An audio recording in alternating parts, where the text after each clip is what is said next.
cette session de soutenance de mémoire de M.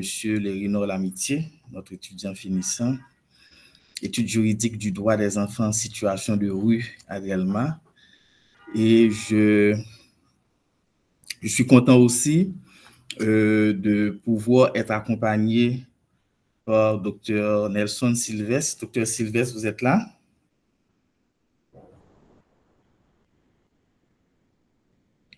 Dr. Sylvestre?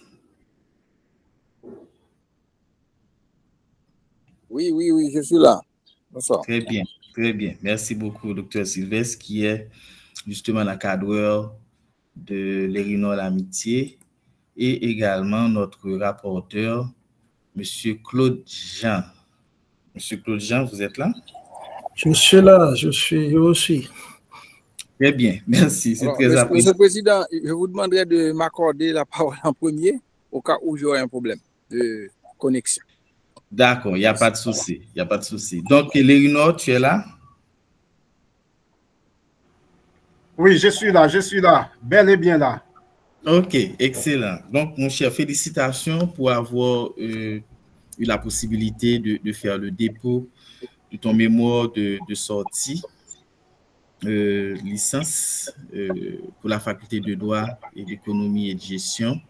Et comme je viens de le dire tout à l'heure, l'intitulé, c'est Études juridiques du droit des enfants en situation de rue à Delma.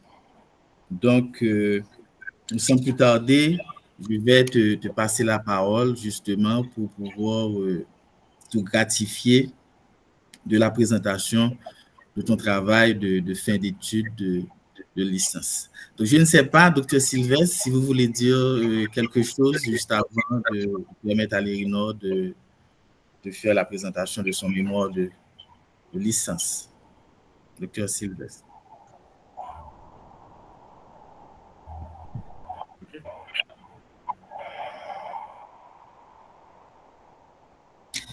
Ok, donc en attendant que Dr. Sylvestre puisse revenir, donc Lérinor, je te passe la parole et on est là, on vous écoute.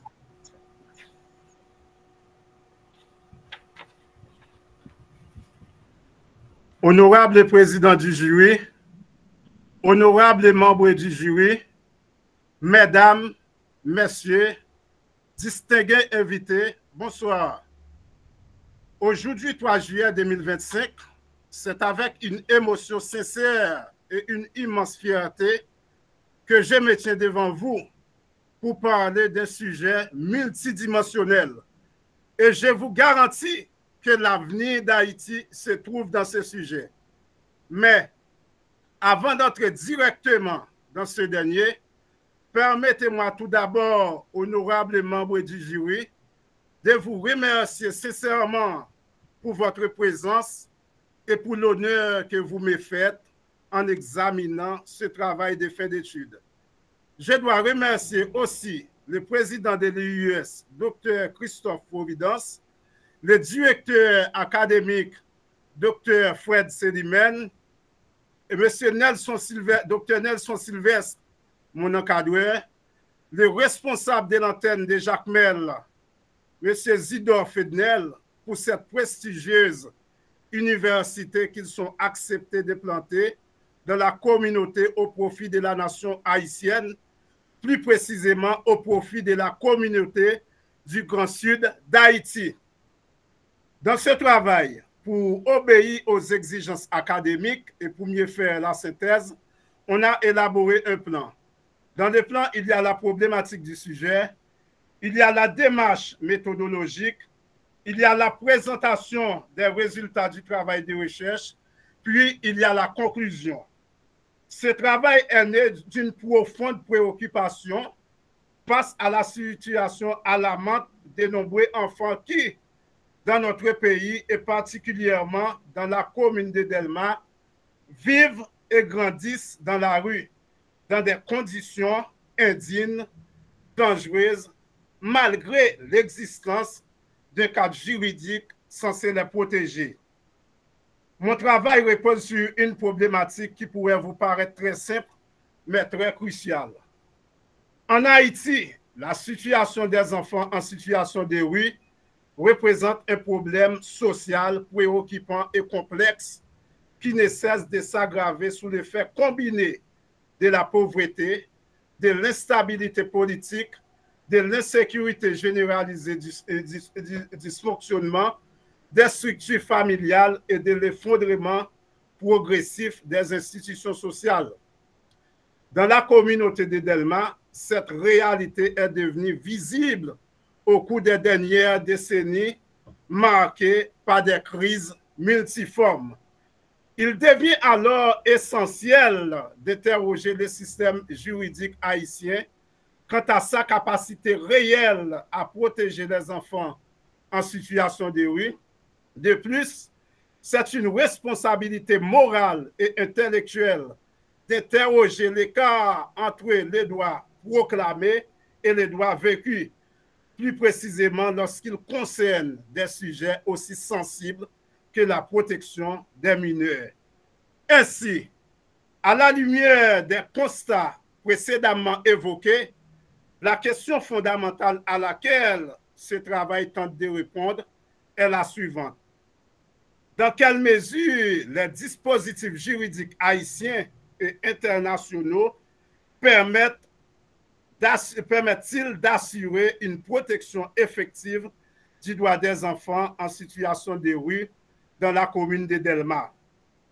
Pour répondre à cette interrogation, la formulation d'une hypothèse de travail susceptible de guider l'analyse juridique et d'orienter l'étude des terrains dans la commune de Delma est ainsi formulée.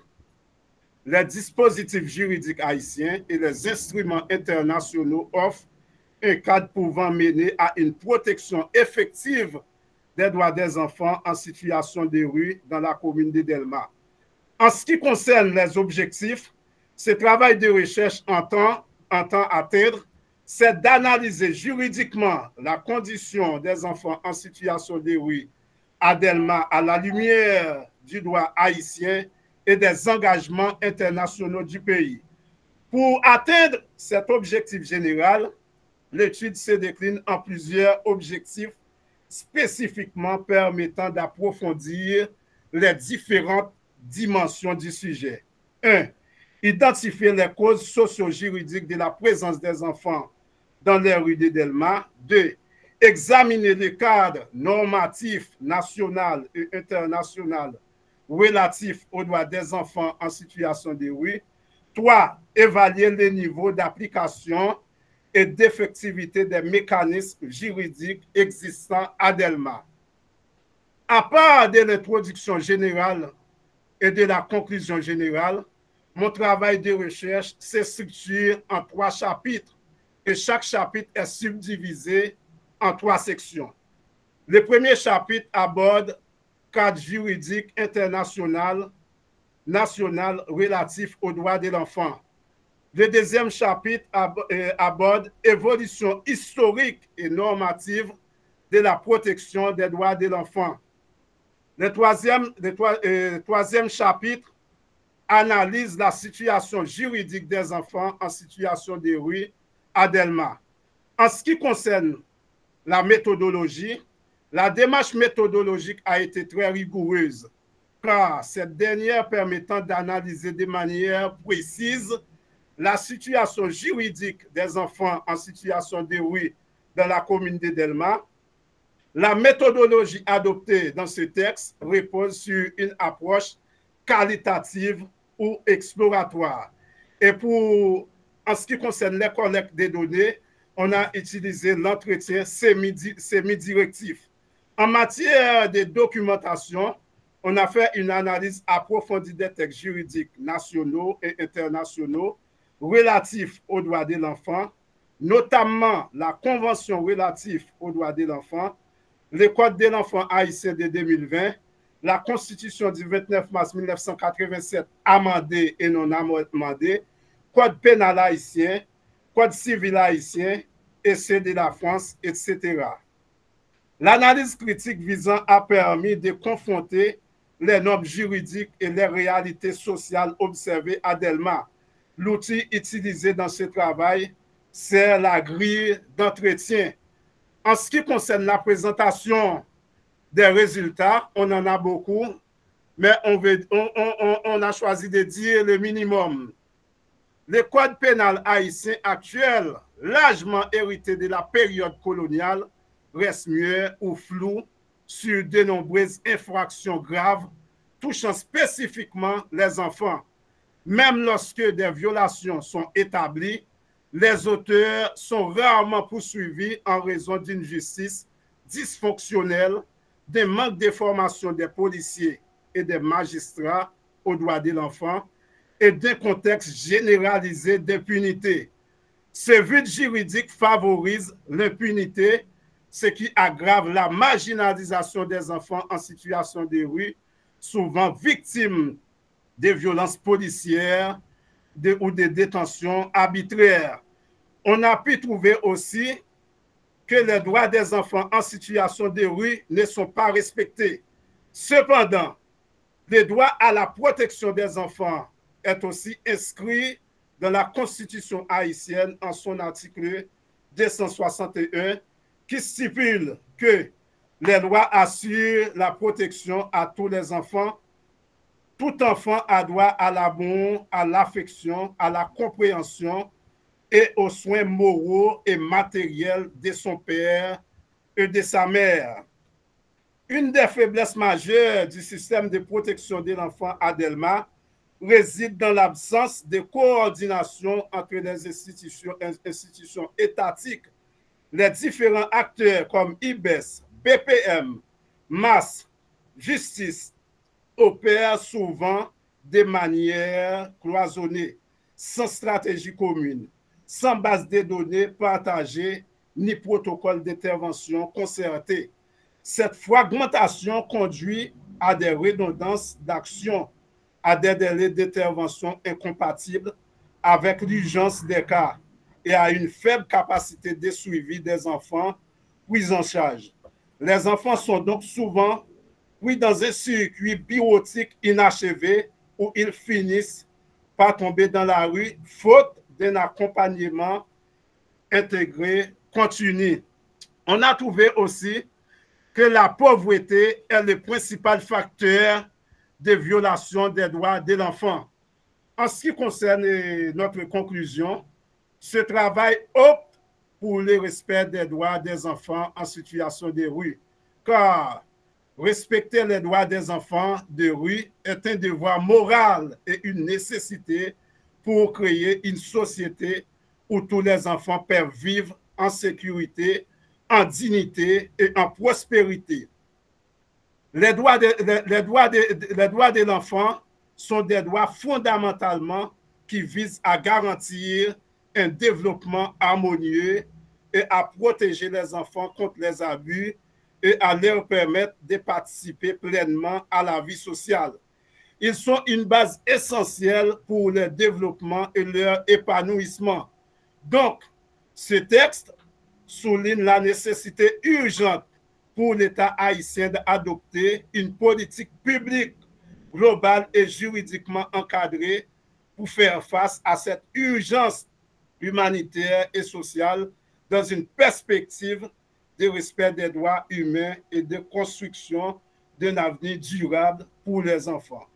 Ce travail a mis aussi en évidence un phénomène multidimensionnel, à la fois social, économique, familial et institutionnel, dont les effets sont dévastateurs, non seulement pour les enfants concernés, mais aussi pour la société tout entière.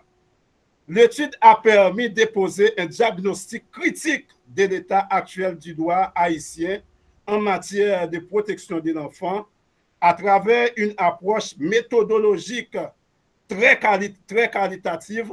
Ce travail a mis en lumière les principales insuffisances normatives et institutionnelles qui empêchent une protection efficace des enfants en situation de rue.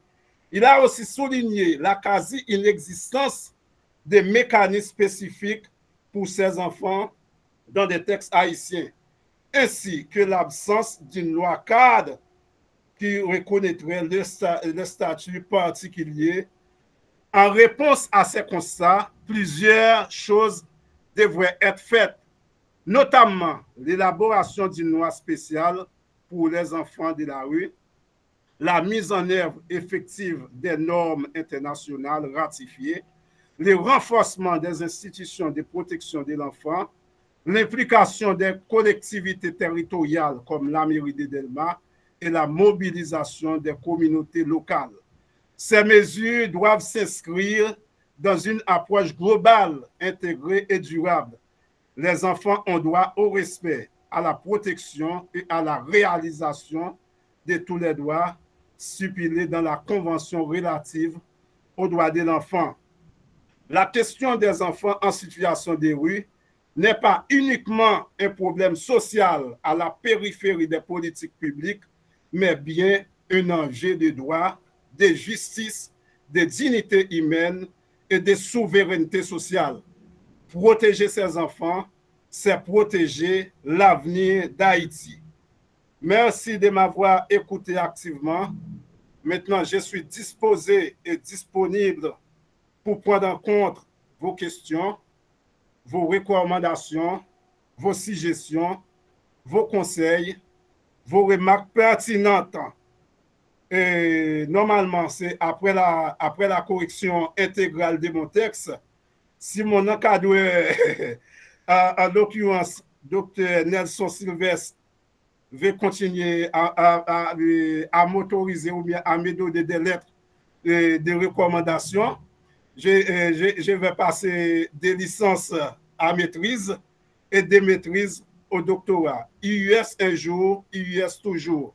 L'amitié Lérinol. Merci beaucoup. Merci beaucoup, Lérinol, pour cette présentation très magistrale. J'ai noté très rapidement la force, n'est-ce pas vrai, de cette présentation. Tu as mis beaucoup d'intonation dans la manière de présenter les résultats de ton travail académique et aussi le volume de ta voix montre tout l'intérêt que tu portes à cette séance de présentation de ton mémoire de sortie. Donc, docteur Sylvestre, je te passe la parole très rapidement pour quelques commentaires en lien au contenu de ce travail académique, étant donné que c'est toi qui avais justement encadré Lérinol dans ce sens. Et merci, Monsieur le Président. Encore une fois, un privilège d'être ici pour accompagner cette fois-ci Lérinol dans une autre dynamique. Et je félicite Lérinol parce qu'en réalité, on peut dénoter l'autosatisfaction qu'il a. Et d'ailleurs, il a écrit dans son texte quelque part et en remerciant les autres d'avoir abouti ce travail avec brio. Alors, j'ose dire que c'est la présentation était vraiment une présentation éclair. Donc, s'il a reçu des applaudissements, je crois comprendre que ce n'était pas en vain. Encore une fois, félicitations, Lérinol. Alors, je dois t'avouer que je ne m'y attendais pas. Donc, mais je pense que c'est vraiment bien. C'était vraiment bien. Félicitations pour cette présentation. Et c'est bon. D'ailleurs, on est en distanciel et en présentiel. Donc, pour un enregistrement, je pense que ça va faire encore honneur à toi et à l'institution IUS. Alors, pour le travail produit par Lérinol, je dois avouer que c'est un travail soumis au bout du fil, parce qu'il a eu pas mal de difficultés par rapport à son travail, mais j'ose dire également par rapport à une forme d'organisation du temps, mais il s'est mis au travail aux côtés de 3 autres, je crois comprendre, mais qui malheureusement n'ont pas su soumettre à temps, mais on verra. Mais je pense qu'un travail bien fait est meilleur que toute autre chose. Donc, sur cette base, le travail, de mon point de vue, était correct, le libellé du sujet cadre bien, le développement, il y a des faiblesses dans le travail. Par exemple, la conclusion, à mon humble avis, manque un peu de taille. Et il y a de la matière pour renforcer la conclusion. Mais en développant, il y a très peu, si vous voulez, de coquilles à relever dans son travail. Et comme un travail de licence, je pense que l'effort a été fait. L'effort a été fait en ce sens et que je pense que également la bibliographie mérite une révision parce que accompagner les étudiants, c'est pas facile. C'est pas facile pour des raisons du temps, pour des raisons de déficit en termes de parcours académique, parcours scolaire, pour des raisons également d'écriture, parce que il faut admettre qu'il y a un problème d'écriture. C'est pas uniquement au niveau de la langue, c'est au niveau de la réflexion. On peut tout savoir, mais le moment de transmettre ce qu'on sait, c'est pas toujours facile. Et nous autres Haïtiens, nous sommes tous passés par là. Donc, j'ai vraiment le sentiment que ce n'était pas une erreur de donner la lettre d'autorisation de dépôt à l'Erinol. Encore une fois, félicitations. Je n'ai pas de questions. Malheureusement, je ne suis pas dans une situation où je peux rester immobile quelque part pour assister à tout. C'est pourquoi j'ai sollicité à mon humble président Jacob Eliezer de m'accorder la parole en premier. Je ne sais pas trop si je vais pouvoir rester là. Mais au cas où il y aurait des éléments de recommandations, de propositions, de remarques par le rapporteur, j'invite l'Erinol à tout prendre en compte, à tout écrire de manière à considérer ces remarques-là et donner un document final digne de sa présentation. Encore une fois, merci l'Erinol, je n'ai pas de questions à la vérité et merci Monsieur le Président. Merci beaucoup, Dr. Sylvestre, pour ces propos élogieux, mais aussi empreints d'objectivité. Comme on le sait, c'est très préoccupant dans le contexte actuel, effectivement, d'encadrer un étudiant. On est pratiquement en distanciel, si je peux le dire ainsi, pour l'encadrement. On sollicite l'étudiant beaucoup par email. Je sais de quoi je parle en disant cela. Mais la chose la plus importante, c'est le dévouement, c'est également l'engagement de l'étudiant et ce besoin et aussi un niveau d'humilité pour continuer à se former dans de pareilles circonstances. On est dans un contexte sécuritaire difficile, un contexte désastreux où le pays malheureusement expérimente une crise multidimensionnelle qui impacte tout un chacun et qui aussi a une influence, il faut le dire, assez lourde en termes de stress psychologique et qui pourrait décourager même les meilleurs combattants. Donc, mon collègue Claude Jean, je ne sais pas à ce niveau si tu as des remarques ou des interrogations, des préoccupations par rapport à la soutenance de l'État. Merci, mon cher collègue, président du jury. Et je salue les pétrins qui vient de faire une présentation éclair, comme a su bien dire le professeur Nelson et son encadreur. Et l'étudiant a fait vraiment une assez bonne présentation. Et je le félicite encore une fois, et parce que réaliser un travail de mémoire, comme vous venez de dire, le président, dans ces conjonctures, surtout sa zone d'études à Delma, donc ça, c'est déjà un défi. Et arriver à suivre le parcours jusqu'à déposer son mémoire et à le soutenir de cette manière, c'est à féliciter. je vous félicite encore, monsieur, et l'amitié. Et cependant, il y a toujours des remarques, il y a toujours des interrogations, il y a toujours une manière de mieux faire. Donc, notre travail, c'était de relire votre travail et de relever les remarques et les recommandations si possible. D'abord, je vais avec vous, M. Lerinol, dans votre mémoire. Et déjà, à partir de l'intitulé, Études juridiques du droit des enfants en situation de rue à Delma. Donc, d'un trait, je cherche à comprendre, est-ce que c'est l'étude juridique du droit des enfants en situation de rue, le cas de Delma, ou est-ce que c'est l'étude du droit et des enfants en situation de rue à Delma, et comme pour dire, il y a un droit pour les enfants à Delma. Donc, c'est déjà une première remarque sur l'intitulé. Donc, on est à la forme et on y reste. Donc, je vais au remerciement.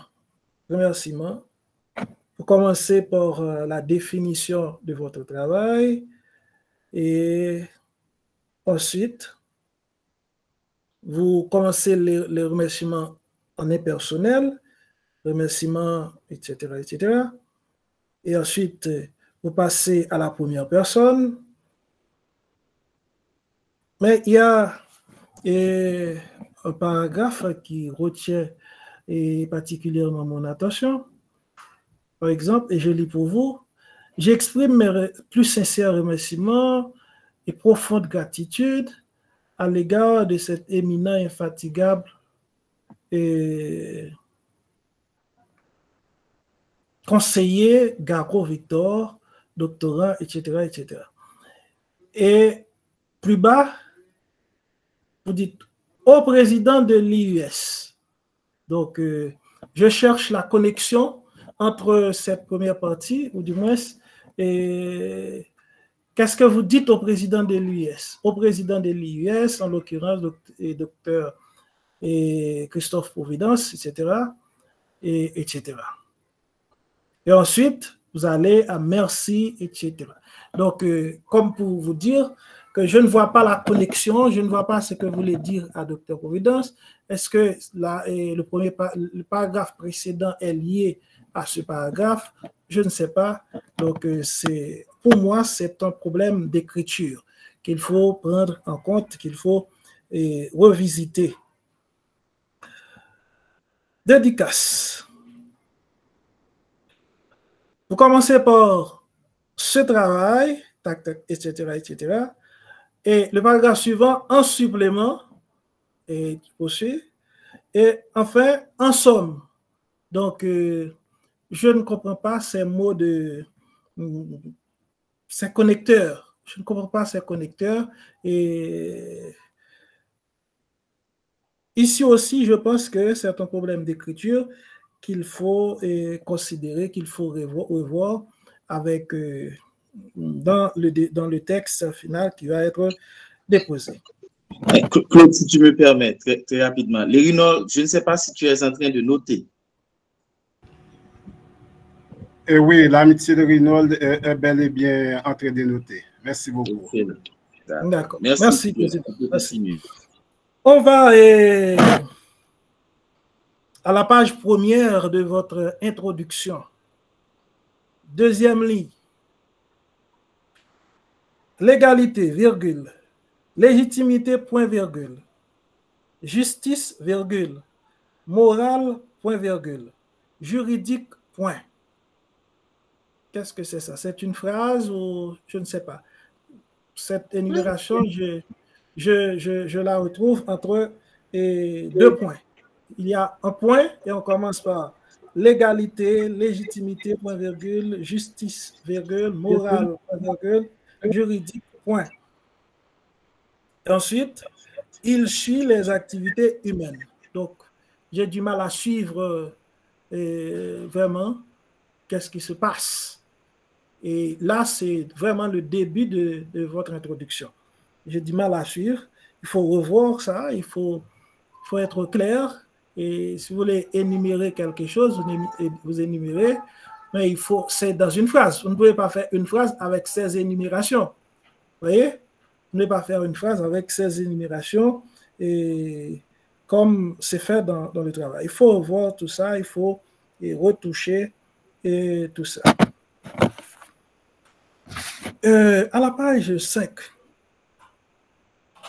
la question de recherche à laquelle ce mémoire tentera de répondre, et maintenant on a le mémoire. Donc le mémoire ne va pas tenter de répondre. Donc puisqu'on a le mémoire, et je pense que le futur n'aurait pas sa place. Ensuite, vous dites, il répondra. Donc, je voulais attirer votre attention sur ces futurs, puisque on a le mémoire, soit le mémoire répond ou le mémoire ne répond pas. Donc, le mémoire ne va pas répondre dans le futur. Donc, puisque le mémoire est là, est fait, est présenté, donc soit qu'il répond ou qu'il ne répond pas. Et toujours dans la forme, le chapitre 1er du mémoire, ça commence avec cadre juridique. Bon, personnellement, je m'y attendais de préférence à une étude conceptuelle, puisqu'on a un sujet, quand même, on attendait à une conceptualisation et en premier chapitre du mémoire. Donc, je m'y attendais à une conceptualisation et à la présentation des différentes théories et relatives à votre sujet. Donc, je vois que vous avez commencé directement avec le cadre juridique et je cherche maintenant le cadre conceptuel, je cherche à comprendre. Et lorsque vous parlez des enfants de rue, et ce que ça veut dire pour vous. Donc, lorsque vous parlez de cadre juridique, ce que ça veut dire, ce que ça charrie, c'est l'importance de la conceptualisation. Donc, votre travail qui serait un travail scientifique. Donc, je relève ça et en première partie, je dirais, au premier chapitre, c'est le cadre juridique qui est développé, qui est présenté d'entre Dieu. Et je ne pense pas que nulle part dans votre mémoire, et il y a la théorisation, il y a le cadre, la conceptualisation et de votre sujet. Ensuite, alors, j'attire aussi votre attention sur le Canva. Je sais, pour avoir été étudiant et étudiant encore à l'IUS, je sais que l'IUS met à la disposition des étudiants des mémorats un Canva qui vous permettra quand même de réaliser votre travail selon les règles. Donc, je vous conseille vraiment de retourner dans le Canva et d'essayer de conformer la structuration de votre travail avec le Canva. Ensuite, toujours à la forme, il y a le premier chapitre qui commence de page 8 à page 22. Je compte, ça fait environ 14 pages. Et deuxième chapitre, page 23, page 34, 11 pages. Le dernier chapitre, le troisième chapitre, on a 35, page 35 jusqu'à page 40, 5 pages seulement. Donc, ensuite, on a une introduction d'environ 6 pages et on a une conclusion d'à peu près une page, 3/4 de page. Donc, il y a une répartition du travail qui vraiment est très déséquilibrée. Donc, il serait bien d'essayer de de revoir ça, parce que l'équilibre aussi, quand on a un chapitre de 14 pages et un autre chapitre de 5 pages, donc ça pose un problème. Ça pose un problème au niveau de construction de votre travail. Et si vous suivez encore une fois le Canva, vous allez résoudre ce problème. Vous allez résoudre ce problème et plutôt mieux.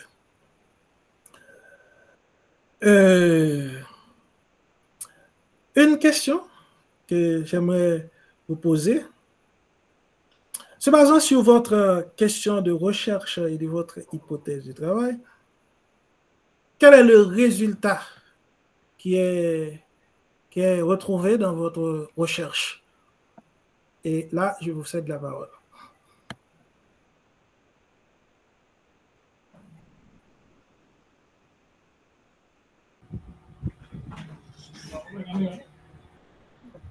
Ok, merci honorable membre du jury, M. Claude Jean, d'abord pour les bonnes recommandations, pour les suggestions et les conseils, je peux dire des conseils vraiment salutaires et des remarques vraiment pertinentes que je vais faire de mon mieux afin de les prendre en compte. Alors pour la question, en ce qui concerne les résultats dans mon travail de recherche ou bien dans mon texte, alors dans un premier temps, on a pu réaliser qu'il y a une sorte de dysfonctionnement institutionnel. Il y a insuffisance des réponses institutionnelles au profit de la protection des enfants en situation de rue à Delma.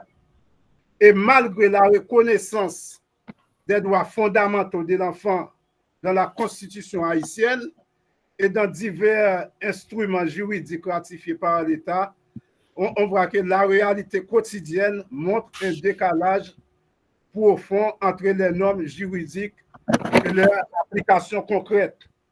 Et on a pu trouver aussi dans les résultats que Haïti a ratifié la Convention aux droits de l'enfant, CDE, depuis 1995, un texte fondamental qui oblige les États à assurer à chaque enfant un niveau de vie suffisant, la protection contre la violence, l'accès à la santé et à l'éducation.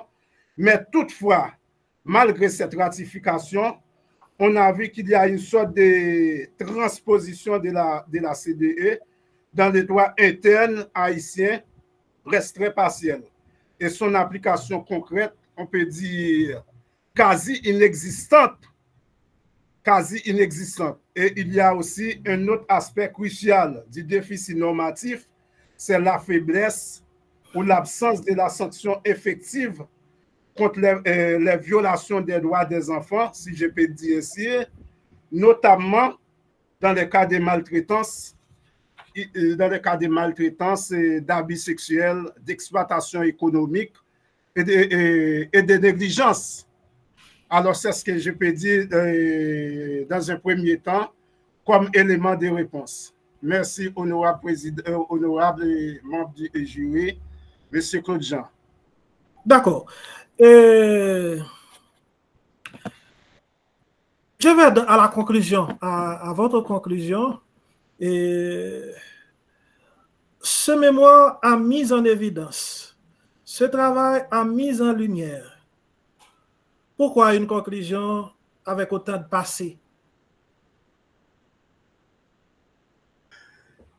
Honorable membre du jury, M. Claude Jean, encore une fois, l'amitié Reynold s'excuse parce que comme vous venez de dire et comme M. Jacob Eliezer, Jonas de Jean-François vient de dire aussi, comme mon encadreur, Dr. Nelson Sylvestre vient de dire, je suis d'avis qu'il y a une forme et un problème d'écriture au niveau de mon texte. Et je vais prendre les soins afin de tout corriger ou bien afin de profiner mon travail de recherche. Alors c'est ça, il y a vraiment un problème d'écriture.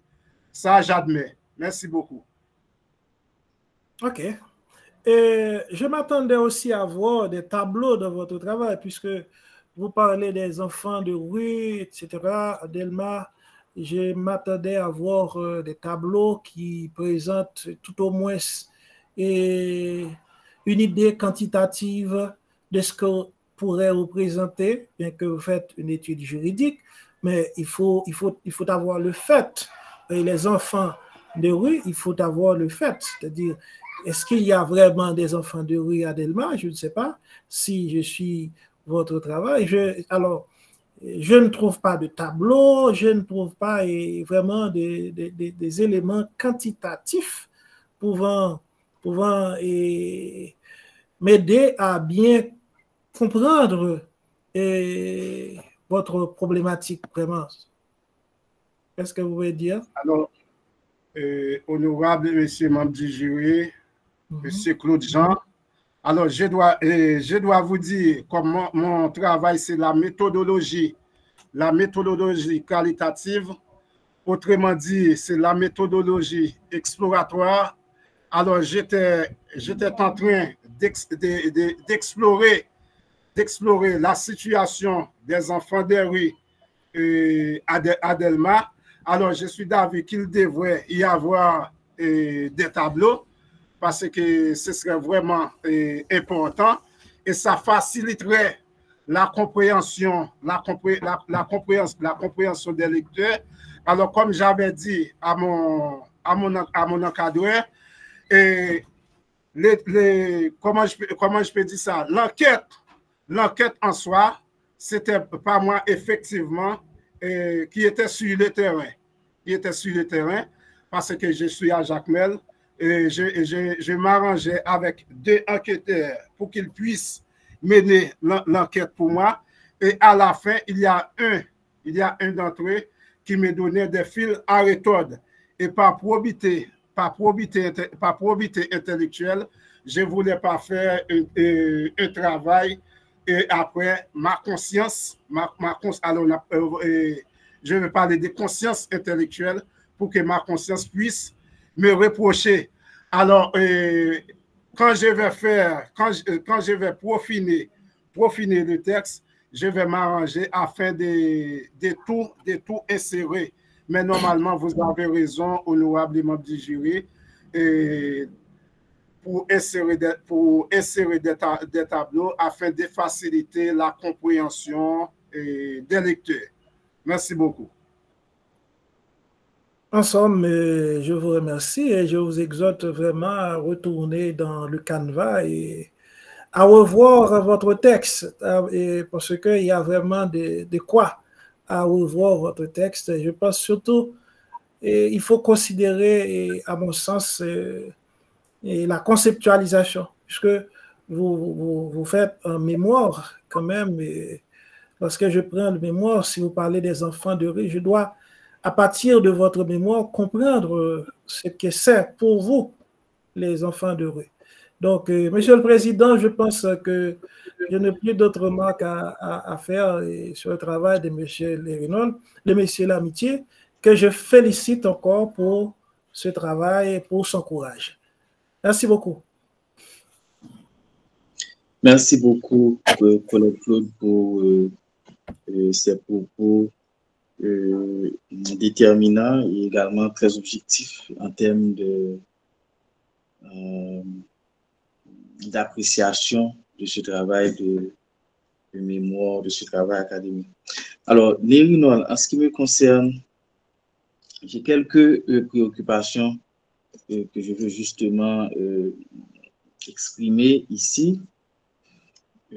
Pour la plupart, Claude, tu as déjà mis l'accent sur ces préoccupations. Toutefois, je veux ici attirer ton attention, Lérinol, et sur certaines d'entre elles, et en passant, te demander si tu peux nous édifier un peu plus par rapport au contenu de ce travail académique. La première chose, quand tu as parlé de l'intitulé même du mémoire, études juridiques du droit des enfants en situation de rue à Delma. Études juridiques. Qu'est-ce que tu entends par étude juridique? Quel est le contenu d'une étude juridique?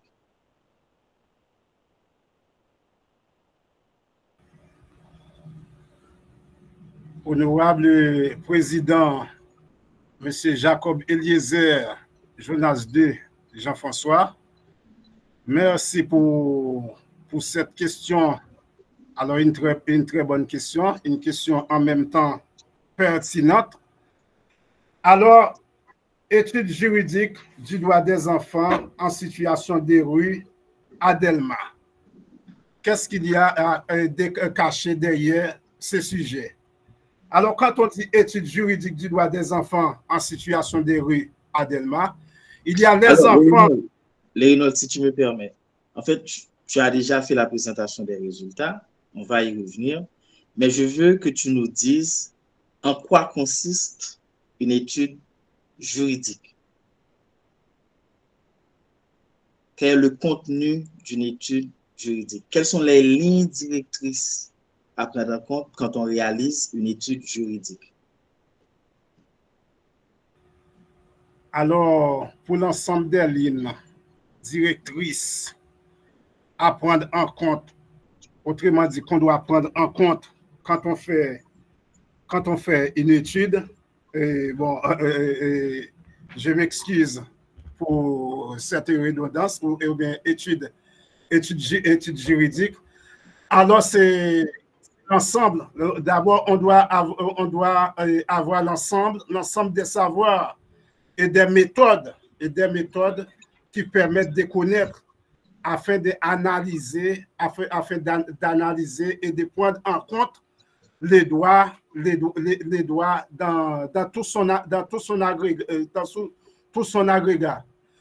Parce que les sciences du droit, dans la mesure où elles étudient, c'est les mécanismes normatifs au sein des sociétés humaines et en lien à ce qu'on appelle des sciences sociales. Alors, c'est tout ce qu'on va... Si tu me permets, est-ce que tu peux nous dire 1, 2, 3, 4, en quoi consiste une étude juridique? 1, telle chose, 2, telle chose, 3, telle chose. Pour qu'on soit beaucoup plus concis. Je veux que tu sois concis dans tes réponses.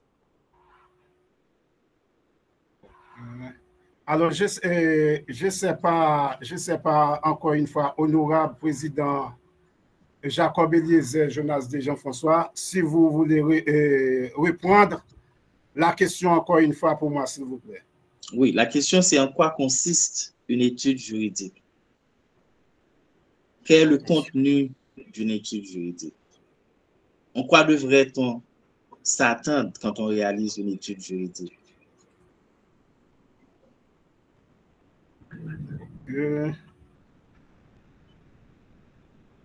Normalement, quand on fait une étude juridique en soi, on doit en réalité voir les droits dans sa totalité, autrement dit dans son ensemble. OK. C'est pourquoi tout à l'heure, notre rapporteur avait mentionné la nécessité d'avoir une rubrique en lien au cadre conceptuel. C'est très important, Léonard. Si tu avais fait ce travail de cadrage conceptuel, cela aurait été beaucoup plus facile pour toi de mieux appréhender le concept d'études juridiques. Autre remarque que j'ai faite, c'est que études juridiques du droit des enfants, alors pour moi, c'est beaucoup plus une analyse juridique des textes internationaux et nationaux qui concourt à la protection des enfants. C'est beaucoup plus simple pour moi en termes d'intitulé de ton mémoire de fin d'études. Maintenant, tu as réalisé ce travail sur les enfants en situation de rue à Delma, sauf que je n'ai pas vu dans le document et aussi dans ta présentation, et non plus dans ta présentation, pardonnez-moi, une présentation de la commune de Delma. Pour un lecteur qui ne s'y connaît pas, un étranger par exemple, qui lit ton document de mémoire, comment il va faire pour savoir de quoi tu parles en termes de zone géographique? Est-ce que tu as pensé à présenter la commune de Delma, ses caractéristiques socio-démographiques, sa limitation en termes de positionnement géographique, quelques historicités sur la commune? Qu'est-ce que tu peux nous dire par rapport à ça, le Rinol?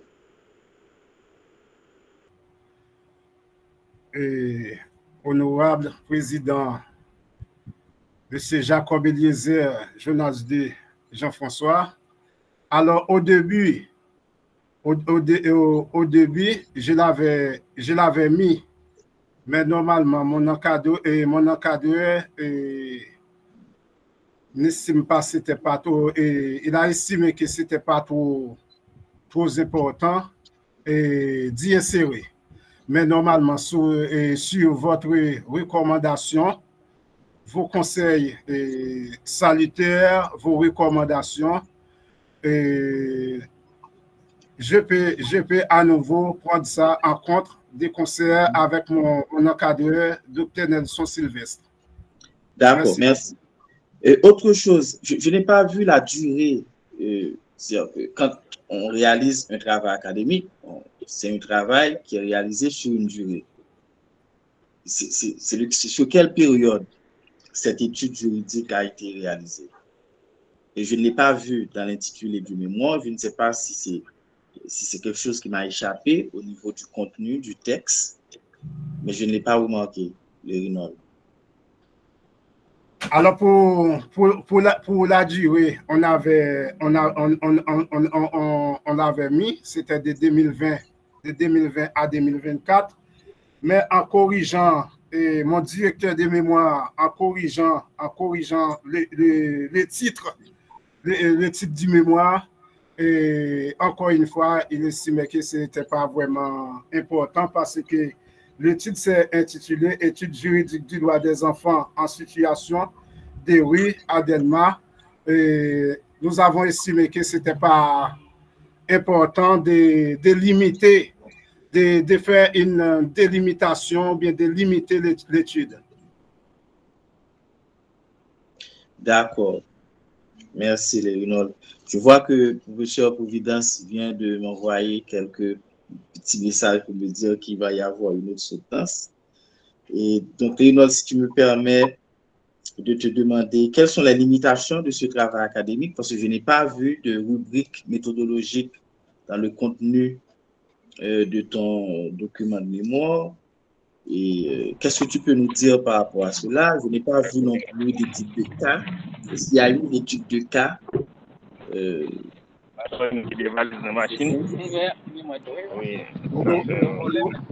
Honorable président, il n'y a pas étude de cas, mais au niveau des limitations, est-ce que vous voulez parler maintenant des délimitations spatiales? Non, je parle de la limitation de cette étude juridique. Non, attends. Quand on réalise un travail académique, il y a toujours une limitation. On n'a pas la science infuse. On n'a pas toutes les ressources non plus du monde à notre disposition. On n'a pas tout le temps qu'il faut non plus pour réaliser une étude. Donc, il y a une certaine limitation. Merci, Dr. Jacob Eliezer. Maintenant, je comprends la question. Alors, on a rencontré des fils à retordre ou bien on a rencontré des embûches parce que, comme je viens de dire avec M. Claude Jean, par exemple, j'avais fait une planification avec deux enquêteurs et jusqu'à présent, il y a des choses que je n'ai pas encore trouvées entre ses mains. Puis, il y a des difficultés. Il y a des difficultés à trouver quelques personnes clés qu'on devrait interroger ou bien qu'on devrait questionner dans ce travail de recherche. En plus, moi, étant Jacmel je ne pouvais pas traverser du côté de Delma. C'est pourquoi je m'avais organisé avec deux enquêteurs pour qu'ils puissent mener l'enquête sur le terrain. Parce que tout ça, c'est une grande difficulté parce que si c'était moi personnellement sur le terrain, je pouvais faire de mon mieux afin de tout réaliser, afin de tout concrétiser. D'accord. Donc, pour Providence m'a signalé que je suis en retard de 5 minutes sur cette présidence de cette session de soutenance. Je pense que je vais m'arrêter là et je prendrai contact avec l'administration de l'IUS pour fournir d'autres commentaires par rapport à la soutenance de ton mémoire de sortie. Donc, encore une fois, Lérinol, je te dis félicitations pour cet effort et je te souhaite du succès pour la suite. En ce qui nous concerne, les membres du jury, nous allons prendre un temps pour délibérer et très certainement, tu sauras le score un peu plus après. Merci beaucoup tout le monde. Donc, professeur Providence, vous avez la parole. Merci Claude et merci aussi au docteur Sylvestre de m'avoir accompagné.